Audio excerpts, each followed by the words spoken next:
بسم اللہ الرحمن الرحیم۔ ناظرین کرام،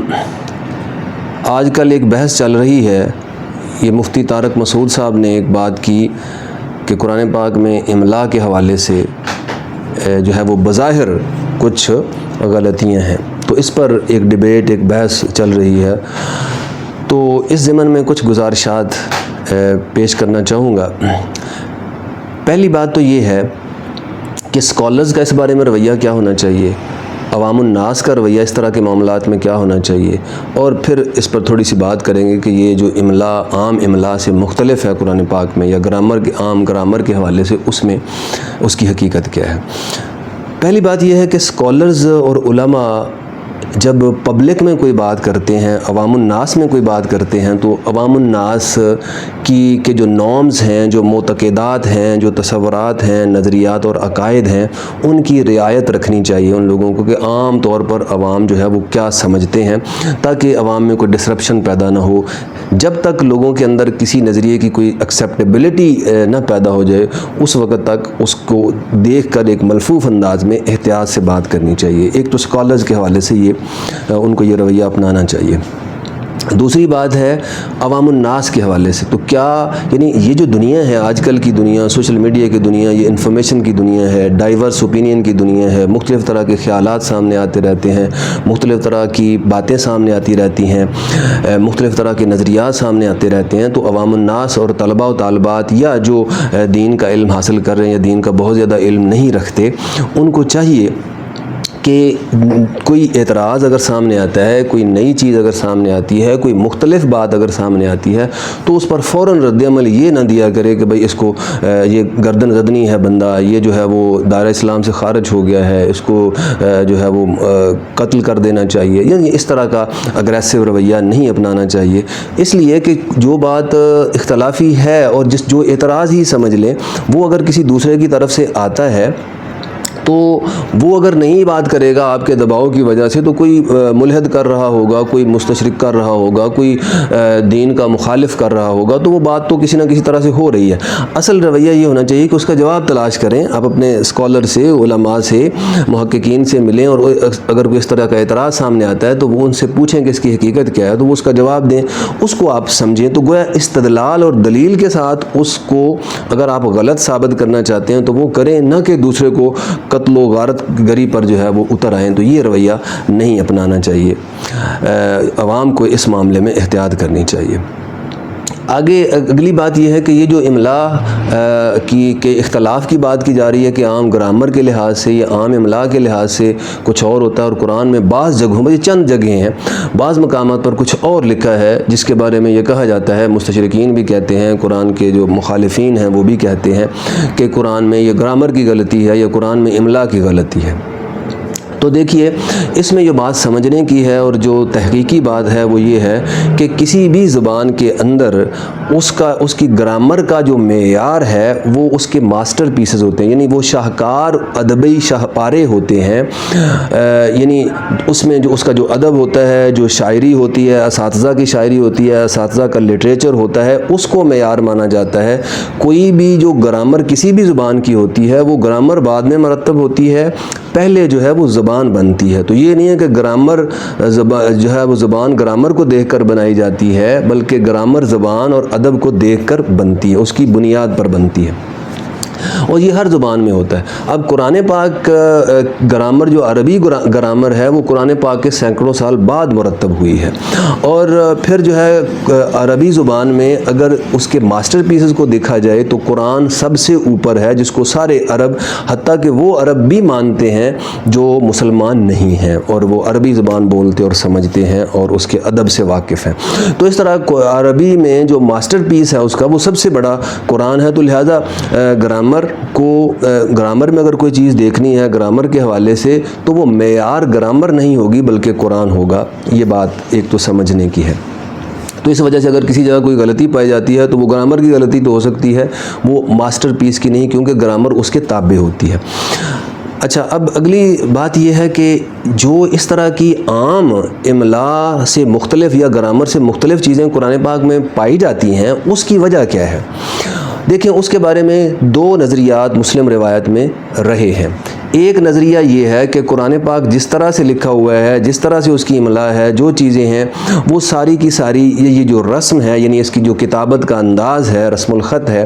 یہ سارے کا سارا توقیفی ہے اور لوح محفوظ میں بھی ایسے ہی لکھا ہوا ہے۔ تو چونکہ لوح محفوظ میں لکھا ہوا ہے، رسول اللہ صلی اللہ علیہ وسلم نے ایسے ہی لوگوں کو کہا، ایسے ہی لکھنے کا کہا، تو اس وجہ سے اس میں کوئی کمی بیشی نہیں ہے، یہ بالکل اسی طرح ہے جیسے کہ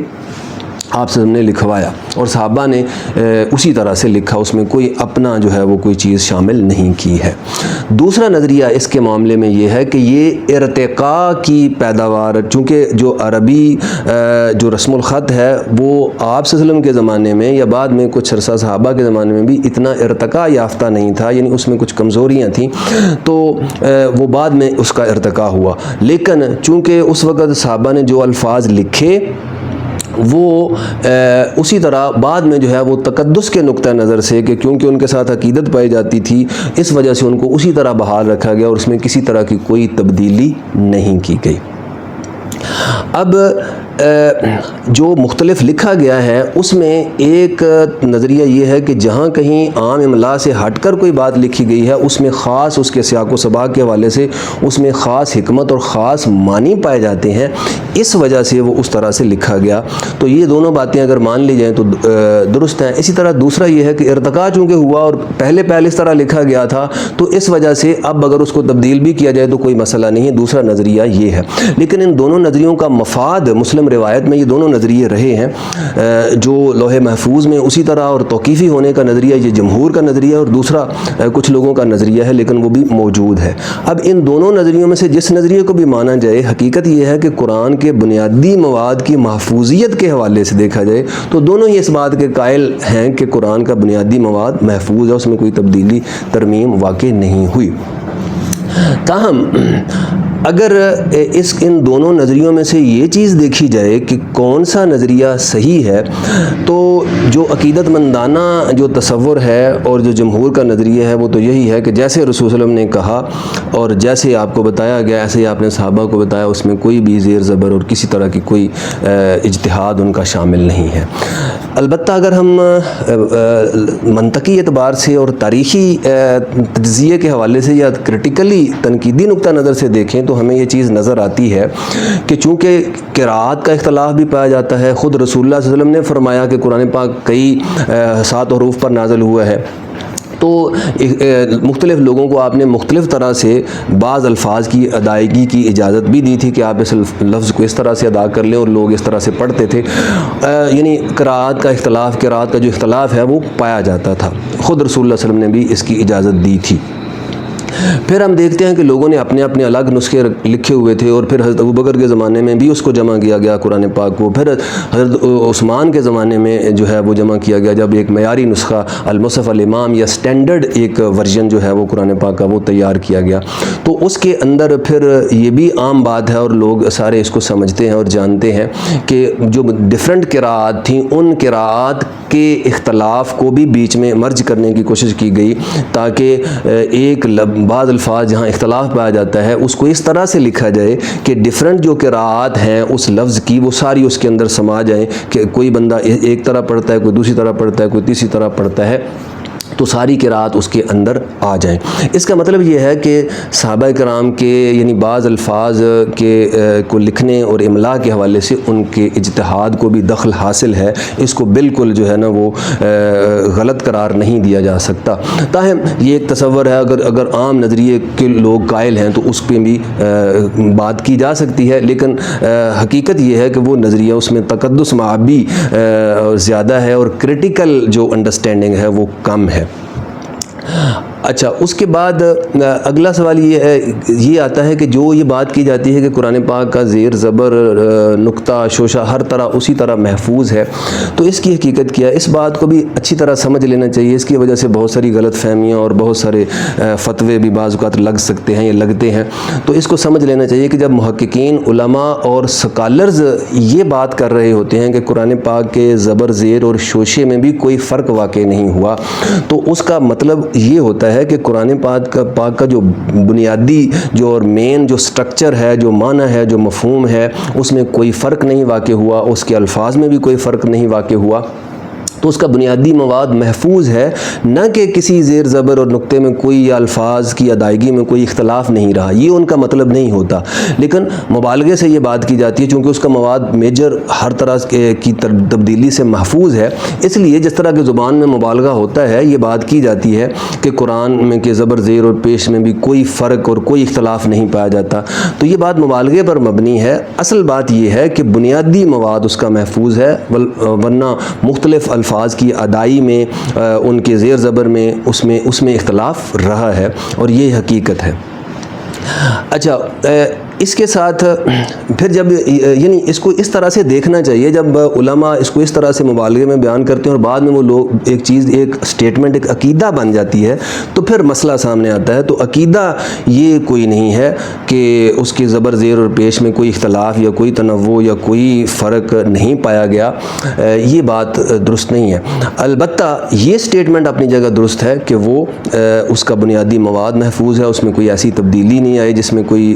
جو ہے وہ مفہوم میں کوئی فرق واقع ہوتا ہو، یا اس کے بیسک مواد یا سٹرکچر میں یا عمومی اس کے جو ہے وہ ڈھانچے میں کوئی فرق واقع ہوا ہو۔ تو حقیقت یہ ہے۔ اب آخری بات یہ ہے کہ قرآن کی محفوظیت کے حوالے سے اگر دیکھا جائے تو یہ بات درست ہے کہ دیگر اگر کتابیں جو الہامی کتابیں ہیں یا مذہبی کتابیں ہیں، ان کے حوالے سے اگر ہم دیکھیں تو قرآن کی محفوظیت بالکل غیر معمولی ہے، اور یہ جو مسلمانوں کا موقف ہے کہ قرآن دیگر کتب کے مقابلے میں بالکل محفوظ ہے، وہ حقیقت پر مبنی ہے۔ وہ یہ ہے کہ اگر ہم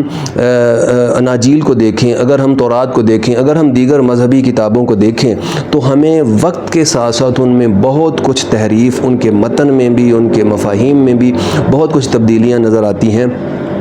لیکن اس کے برعکس قرآن میں اس طرح کی کوئی تبدیلی، قرآن جس طرح سے شروع سے ہے اسی طرح آج بھی موجود ہے۔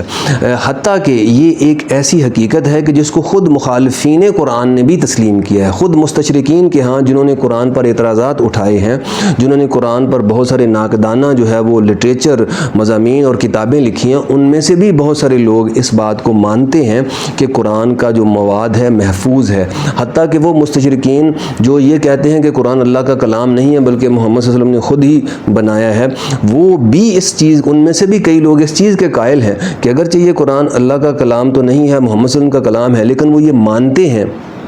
ان میں سے بہت سے لوگ یہ مانتے ہیں کہ قرآن پاک جو جس طرح محمد صلی اللہ علیہ وسلم نے لوگوں کو دیا اسی طرح آج محفوظ ہے۔ گویا اس کا مطلب یہ ہے کہ قرآن پاک کی جو محفوظ، اگرچہ یہ مستشرقین اعتراضات بھی کرتے ہیں اور ایسے لوگ بھی ہیں جو کہتے ہیں قرآن محفوظ نہیں ہے، وہ ایک الگ بحث ہے، لیکن بہت سارے لوگوں نے یہ بھی تسلیم کیا ہے کہ قرآن پاک بالکل اسی طرح جس طرح پیغمبر اسلام نے ان کو مسلمانوں کو دیا تھا۔ تو اس طرح دیگر بنیادی کتب کے مقابلے میں قرآن پاک کی جو پریزرویشن ہے، جو اس کی حفاظت ہے اور